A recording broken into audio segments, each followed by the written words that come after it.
Faut-il démontrer pour savoir? Le savoir consiste en un jugement vrai, c'est-à-dire en un jugement qui coïncide avec la chose jugée. La démonstration est un procédé, elle, qui consiste à montrer en quoi un jugement ne peut pas manquer d'être vrai. Lorsqu'un jugement est démontré, il s'agit indiscutablement d'un savoir. La démonstration nous conforte sur ce point. Elle est une garantie de sa vérité, une garantie pour tous. C'est un certificat. J'ai démontré, donc j'ai certifié qu'effectivement, c'était un savoir. A l'inverse, il existe des savoirs qui ne s'accompagnent pas d'une démonstration. On le voit par exemple lorsque la démonstration est apportée après que le jugement soit fait. Mais comment être sûr qu'un jugement est bien un savoir tant que sa démonstration n'a pas été donnée? Alors, la certitude ne se fonde-t-elle pas sur une démonstration? Et sinon, sur quoi d'autre? On sait bien que le champ du savoir est plus vaste que celui de la démonstration. Il y a plus de jugements vrais que de jugements démontrés. Mais cela est insatisfaisant parce qu'un doute théorique demeure toujours possible sur les savoirs non démontrés. Effectivement, tant qu'un savoir n'est pas démontré, on peut toujours se dire mais est-ce que c'est vrai? Ce qu'il faut examiner dès lors, c'est la valeur du faut-il dans le sujet. Faut-il démontrer pour savoir? Ce faut-il a-t-il une valeur d'impératif, de telle sorte qu'on ne reconnaisse comme savoir que ce qui a été démontré, ou bien a-t-il valeur de principe heuristique, c'est-à-dire qu'il faut s'efforcer de démontrer tout ce qu'on sait par prudence? En s'appuyant sur la distinction théorie-pratique au programme, on peut poser comme première partie que du point de vue théorique, il n'y a de savoir que démontrer, et que donc il faut démontrer pour affirmer théoriquement qu'un sujet est un savoir. Partie 1. Il faut démontrer pour savoir. C'est d'ailleurs ainsi qu'on peut définir le champ du savoir théorique. Le savoir théorique est un savoir entièrement soumis à l'exigence de la démonstration. Théorie, démonstration. Cette préconisation est notamment donnée par Descartes dans son souci de fonder la science moderne comme science qui doit s'efforcer de coïncider avec l'être véritable du monde. On ne peut bâtir solidement, selon Descartes, que sur la base d'une certitude indestructible, certitude donnée par la démonstration.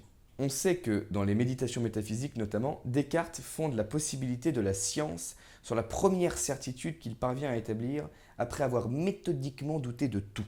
Cette première certitude célèbre est le « je pense, donc je suis ». Première existence avérée à partir de laquelle il pourra espérer prouver les autres. C'est-à-dire qu'il a tout réduit à son dénominateur le plus petit pour arriver à « je pense, donc je suis ». Cette base de certitude solide, en partant de ce point-là, il essaye de prouver d'autres choses qui seraient vraies de manière inéluctable. Mais, eh oui, évidemment, deuxième partie, notre existence se déroule en grande partie dans le champ pratique, c'est-à-dire dans le domaine de l'action, où il faut bien reconnaître que nous y avons des connaissances certaines qu'il serait cette fois absurde de vouloir démontrer. Je marche, donc je suis. Non, ouais, mais je marche quand même, par exemple. On sait très bien, par exemple, en voyant certains chiens, qu'on se ferait mordre si l'on cherchait à les caresser. On le sent. On le sait alors même qu'on serait bien en peine de décrire les signes qui nous conduisent à le savoir. Pascal appelle cette sorte de savoir qu'on pourrait qualifier d'intuitif, de connaissance du cœur. Pour lui, il existe plusieurs sortes de savoir qui soit relèvent de la pure intelligence théorique, et qu'on peut dès lors démontrer, soit relèvent du cœur et qu'il suffit de sentir. Troisième partie, cette séparation radicale entre deux domaines, théorique et pratique, et deux formes du savoir, par démonstration et par intuition, est trop brutale pour correspondre adéquatement à la réalité. Bien souvent, il est possible, et même impératif, de produire des démonstrations dans le champ de l'action. Et il arrive aussi que dans les champs les plus théoriques, notamment les mathématiques, il faille se fier à l'intuition. Ça vous est forcément déjà arrivé, vous. Pour justifier cela, il faut prendre deux exemples. 1. Dans le champ judiciaire, où l'exigence de la démonstration peut éviter une erreur grave fondée sur un jugement intuitif. On est dans le cadre d'une procédure judiciaire, on a un feeling, une intuition, c'est lui. Mais ouais, mais bon, regarde là, les preuves disent que c'est pas lui.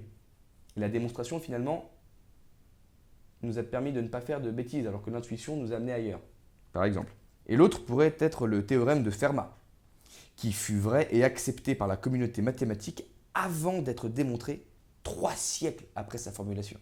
Conclusion donc, conclusion possible, encore une fois, je rappelle que tout ça, ce n'est pas, c'est une proposition. Ce n'est pas forcément ce qu'il fallait répondre mot pour mot. Vous piochez. Conclusion donc, il existe des savoirs non démontrés, peut-être non démontrables, mais il ne faut pas arguer de ces cas pour se passer de chercher des démonstrations comme si elles étaient inutiles. Cette recherche est une façon de demeurer toujours inquiet de la vérité et de ne pas se reposer sur des jugements trop rapides et confortables, et en cela dangereux.